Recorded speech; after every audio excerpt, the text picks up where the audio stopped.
Hey everybody, happy Homebrew Wednesday. It's a nice day in July here. I guess today's the 17th. And I haven't been out on the nice new deck too much, so I figured that I would come out here to do a Homebrew Wednesday video.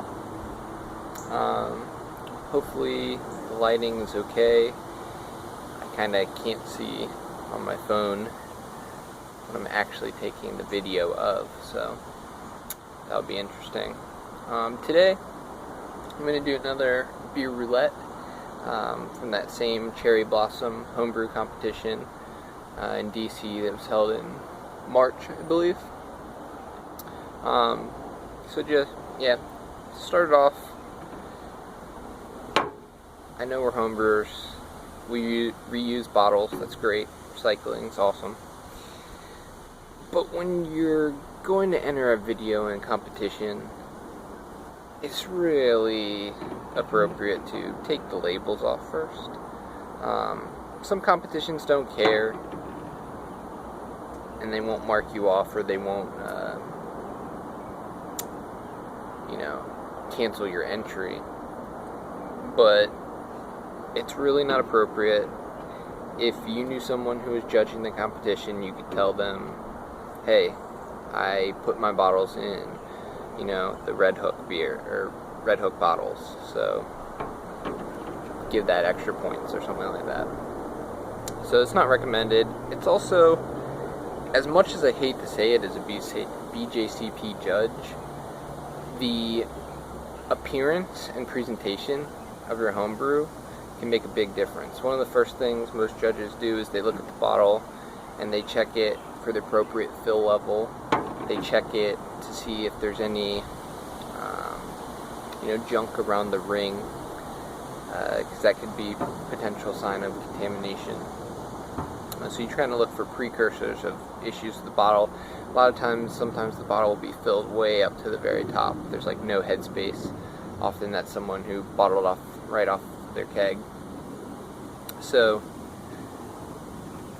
I always try to recommend using brand new bottles for a competition, especially if you want to score well. It costs a little more money, but why not give yourself the best chance possible of presenting the beer to the judges the way you're drinking it at home from your keg or your tap. So that's just my thought process and background. Luckily, when I grabbed those 3 6-packs from this competition, this was one that I have 2 of. So if it's good, I'll be able to drink it later. So let's pop this guy open.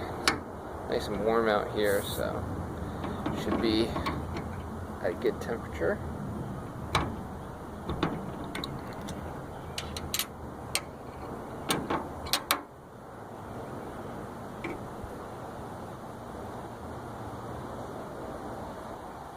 This is some really good carbonation.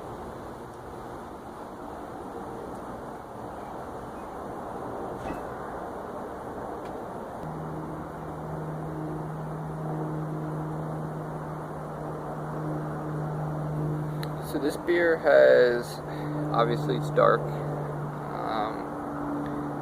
Looks like it could be like a porter of some sort. It actually looks like it has good clarity, and it's been sitting in my fridge for a long time.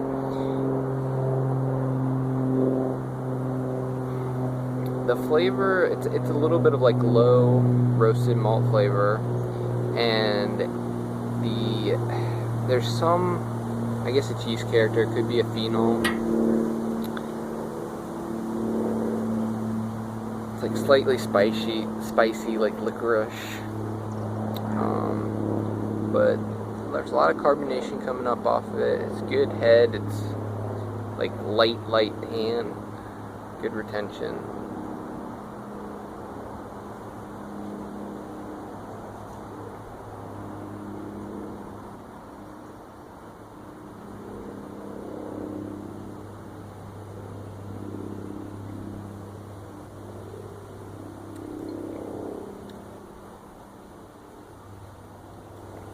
So it's like real thin body, high carbonation, Slight oxidation. There's definitely that kind of spicy phenolic that I was getting is, I think it's some sort of a mild contamination or off flavor. It's that coupled with the dryness and the thin aspect of this beer makes me think that it has not aged well.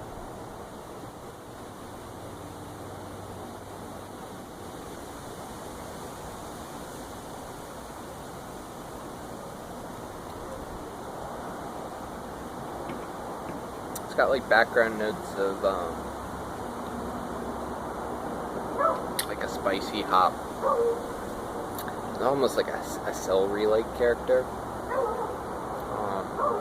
It's a moderately high bitterness. But yeah, there's just something off-putting. It's got some astringency. So, I don't know, maybe it was some sort of like Cascadian Dark or Black IPA or something, and the hop character and everything is just really faded out, but it did not well. The bitterness is lingering and not great.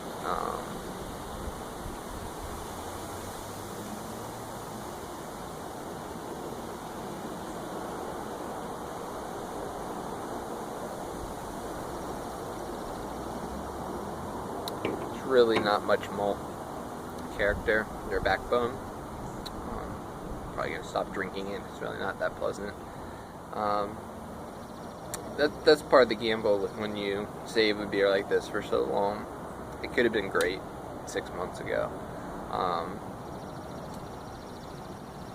It's hard to say if there's a contamination issue.